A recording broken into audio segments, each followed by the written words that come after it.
Okay, I'm going to talk about a concept that's extremely important and comes up very frequently in physiology, and that's looking at your axes anytime you're reading a graph.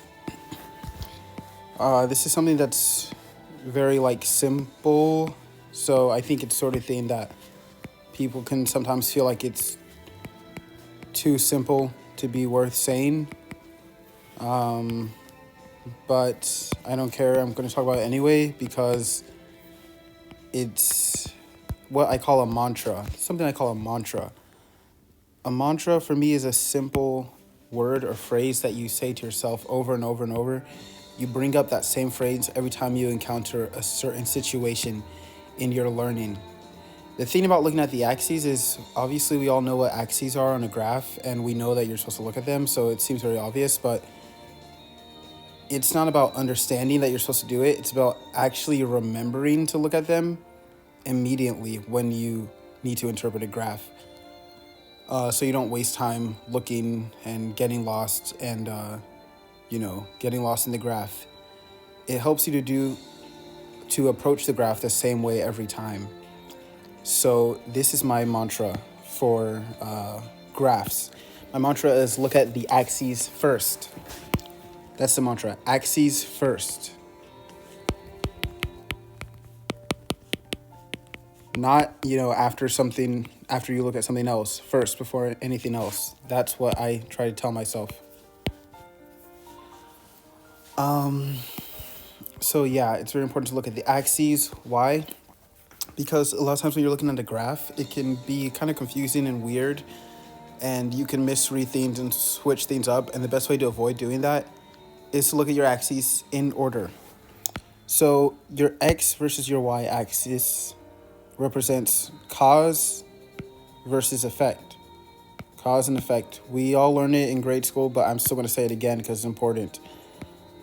The x-axis, aka the independent variable, is the cause in this situation, right?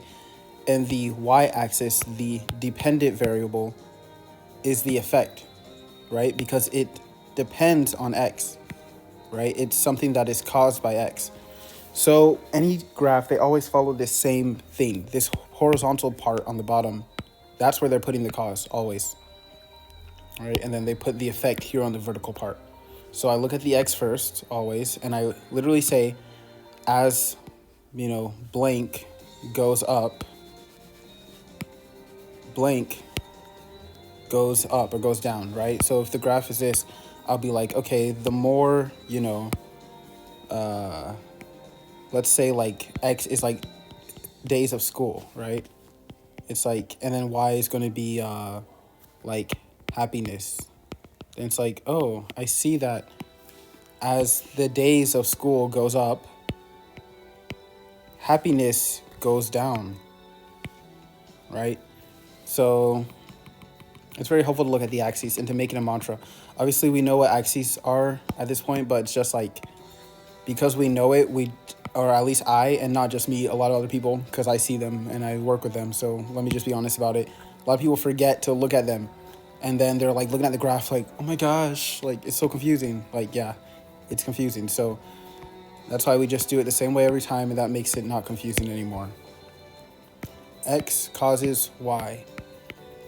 So the first thing I ever do when I look at any graph is look at the X. Then after that, I can look at the Y.